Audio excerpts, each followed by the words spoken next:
This is College and Coffee, a channel dedicated to show you my life as a college student and entrepreneur. And at the same time, I'm going to show you some neat ways to jazz up your Vietnamese coffee.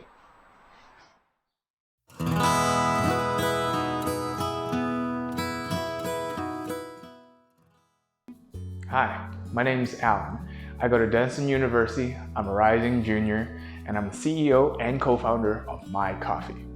My Coffee is a beverage company seeking to bring the American consumer strong, delicious Vietnamese coffee in a bottle. I'm going to tell you today about what I did for my startup company for the last 2 years. And at the same time, I'm going to make a cup of Vietnamese coffee, from roasting it to brewing it. So come along. So this is about 60 pounds of pea berry robusta beans. This is what I use for making my Vietnamese coffee. I'm going to go ahead and measure out half a pound of them to roast for today's coffee. And I guess I'm going to start from the beginning about telling you how I started drinking Vietnamese coffee. I drank Vietnamese coffee ever since I was a kid, and I would drink it with my dad whenever he had free time when he wasn't working. And kind of fast forward to my senior year of high school, my dad passed away from terminal cancer. It was a really sad time for me because he didn't even know what college I was going to go to before he passed away. And I was just really sad about it, right? It wasn't until my friend came over from Vietnam, brought me a bag of Vietnamese coffee. I brewed it and made it at home. And it reminded me of all the happy times I had with my dad when I drank Vietnamese coffee with him. And that's when I knew I wanted to bottle Vietnamese coffee.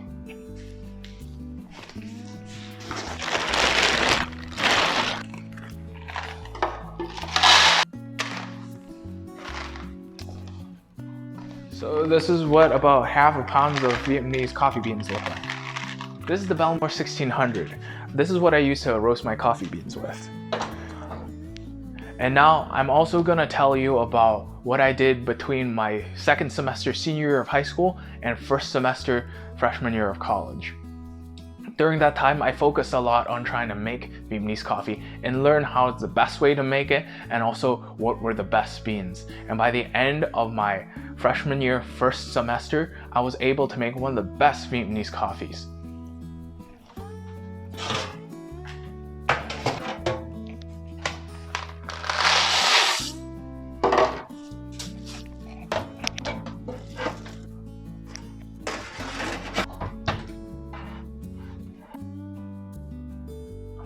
As the coffee beans are roasting, I'm gonna tell you what I did during my second semester freshman year. During that time, I worked on my business a lot more hardcore because that's when I got into my accelerator, Future Founders. Future Founders allowed me to learn how to run my business more formally, learn how to coordinate my interns, more leadership skills, and customer discovery skills. Along with that, they also introduced me to many other food entrepreneurs and even the food scientists I work with today. And what was most important to me though, was that they gave me the strength to start selling my coffee for the first time. So this is how the beans look like. It's about a medium roast after you roast them. And I'm going to blend them up in this food processor so then I could use it to make coffee. Now I'm going to talk about what I did during the summer before my sophomore year. And during that time, I sold my coffee for the first time. I sold it at the Argyle Night Market and the Maxwell Street Market.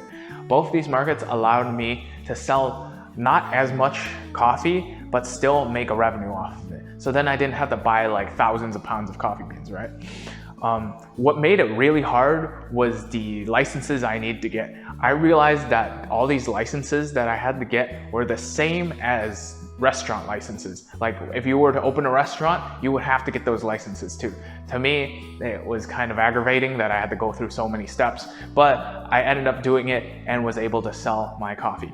And at the same time, I had to use something called a shared kitchen, which is a commercialized kitchen. These kitchens I had to rent. It was about $20 an hour. It was a lot of money. So then I had to really learn how to use my time wisely during those times. And by the end of the summer, I was able to find out, what types of coffee people liked, sweetnesses of coffee, and at the same time generate a revenue that was of a decent amount.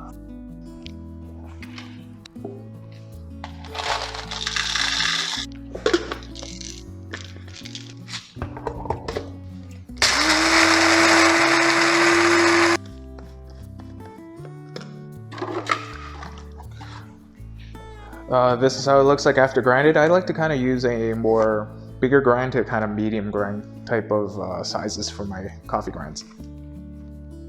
So now we're going to go ahead and put these coffee grinds into the Vietnamese coffee filter and put water into it, so then we could go ahead and make ourselves a nice cup of Vietnamese coffee. Now, I'm going to tell you about what I did during my first semester sophomore year until now. So during that time, what I tried to do is that I tried to grow my company more. I wasn't able to do that as much during the summer. I only made revenue during the summer, and I didn't exactly do enough things to help my company grow.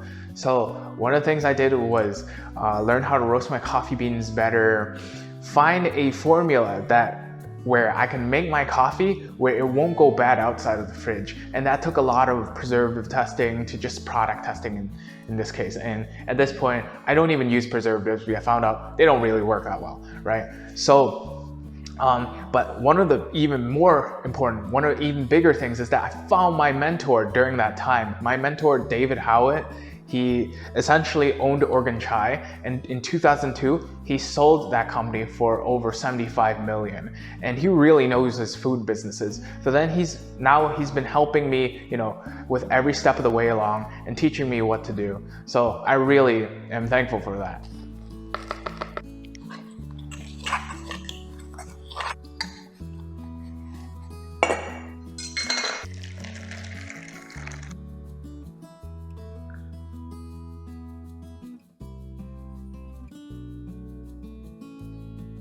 And now the coffee is done. I'm going to go ahead and put some condensed milk into it, and then also some ice to cool it down. And while I do that, I'm going to go ahead and tell you what I've done for my second semester sophomore year, which was the last couple of months.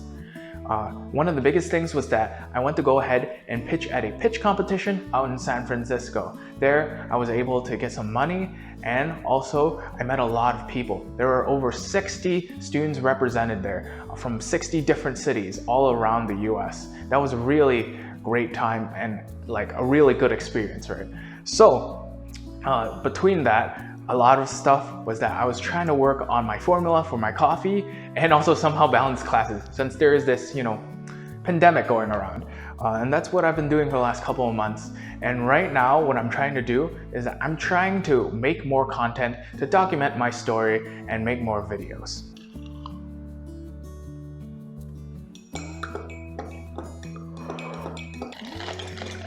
And now the Vietnamese coffee is done. In the next coming months during the summer and also within the next couple of years as I keep working on a startup business, I'm going to continue to post videos on this YouTube channel documenting everything. So if you're interested, continue to watch. Also, you can follow me on a bunch of social media down the link in the description below. And as always, enjoy your day and have a nice cup of Vietnamese coffee.